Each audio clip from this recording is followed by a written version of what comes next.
Okay, people, welcome back to another Fwoosh Rundown. Today we're going to talk about the Hasbro Star Wars Black Series reveals from MCM London, or more specifically, the Fanstream that they held during MCM London. Now, I can hear what you're saying, Robo.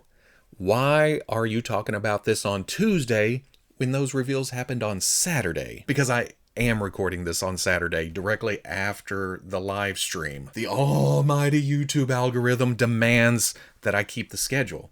So, here we are. A little late, but that's okay, because Star Wars. I'm also only talking about the Star Wars stuff because that's all they had a fan stream for. We know there was a Marvel Legends panel with new reveals, same thing for G.I. Joe, but they didn't broadcast anything for those two, and then social media has been dead.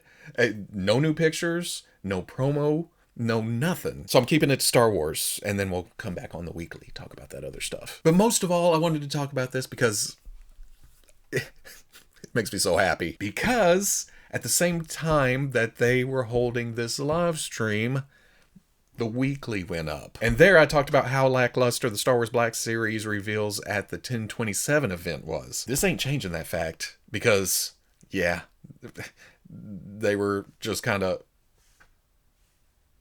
yay. I think my words were, I'm not getting any butter with my bread. So at the same time that went out onto the internet, they slapped me with a whole stick of butter. So we're back at this. Whereas just a couple of days ago, but I like being up here, but sometimes you gotta be down here. It's either all repaints and characters we already have, or just a, here you go. New characters, some new sculpts. They need to mix it up. If they mashed it together, it would soften the blow a little bit. I just feel like it's... First up, they announced some gaming greats, and I forgot to mention this during the weekly, because with the reveal of the gaming greats Jedi Survivor Cal Kestis, it's a mainline release. It's not a GameStop exclusive. I don't know if there's trouble in paradise there or something happening. Why are they slipping gaming greats out to the general public?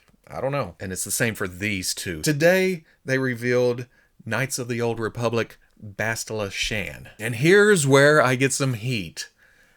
I don't know anything about Knights of the Old Republic. I know, calm down, hands away from the keyboard, get back. I always get comments like, how can you be a true fan of Star Wars and not know Knights of the Old Republic out there? Whoa. I am a firm believer that you don't have to know or even love everything about a franchise in order to be a fan. In fact, I think it's time to do away with the term fan. We need to come up with something else.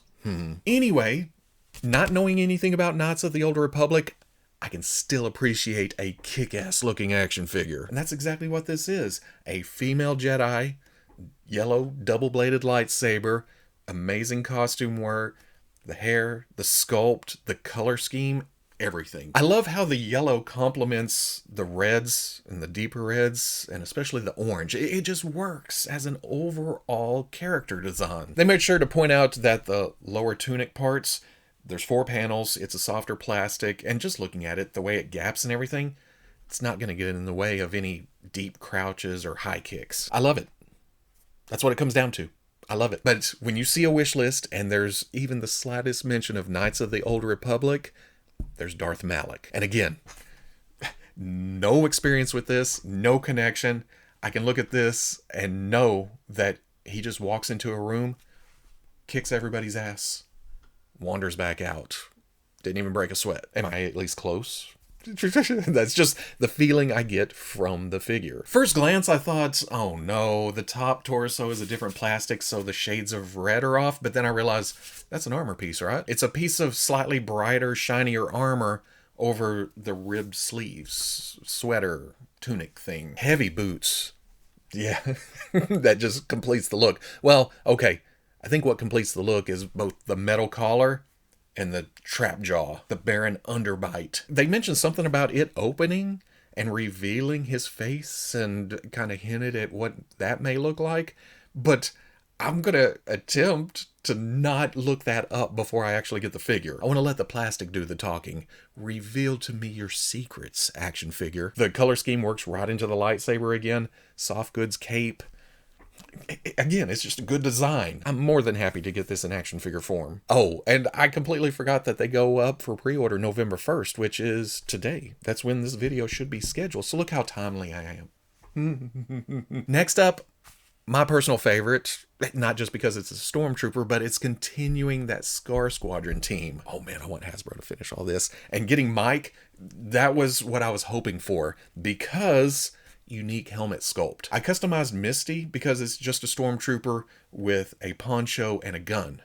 This I couldn't do on my own. So getting those blue lenses, that ridge work and everything, yeah, I'll take this all day, every day. I kind of thought the vents or ridges were sculpted into the torso, but I think those are painted. Because when talking about the jetpack, he mentioned that it was the existing sculpt. So I don't know, it's kind of hard to tell from the live stream pictures, but still, it's there.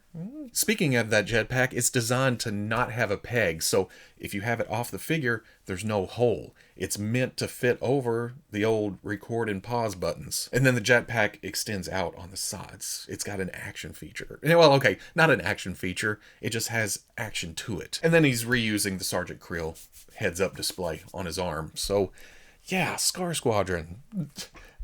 Any and all.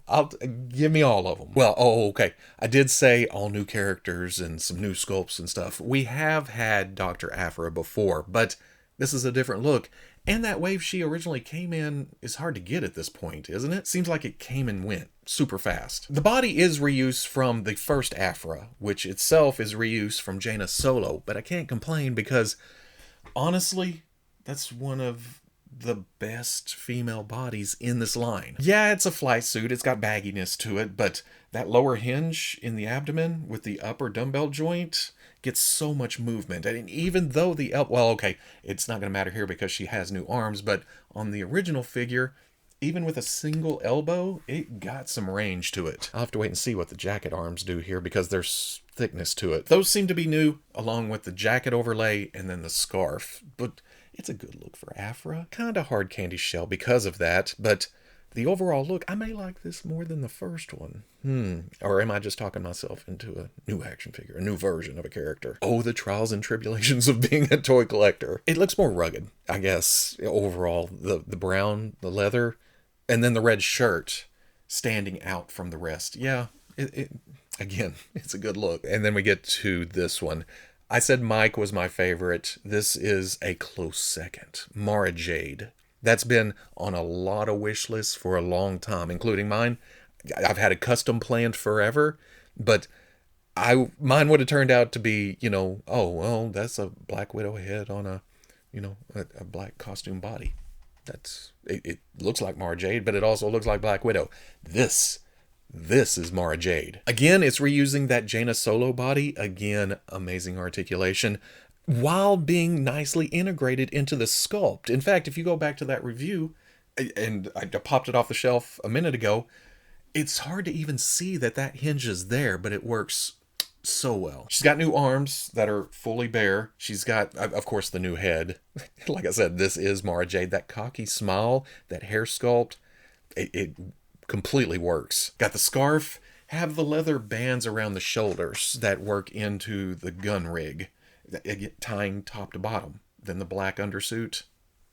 I couldn't be happier. Oh, and then the purple lightsaber. How can I forget about the purple lightsaber? It's weird to think that the publishing program has given me some of my favorite figures over the past few years, but here we are. I also really like the comic books too, so oh, no brainer. Now these are fan channels, so they're going to be available, well, at Pulse, of course, and then the online retailers. And as always, there's pipeline reveals with pictures, which I'm probably going to forget here in a day or two. But they started it off with Ahsoka from Clone Wars, kind of that younger version. And yes, we've gotten several different versions of Ahsoka at this point, but with her own show coming, it's almost like we're building a timeline of Ahsoka throughout the years. I can't complain about that. The Magna Guard gives us another troop builder for the villain shelf, because I'm going to need a couple.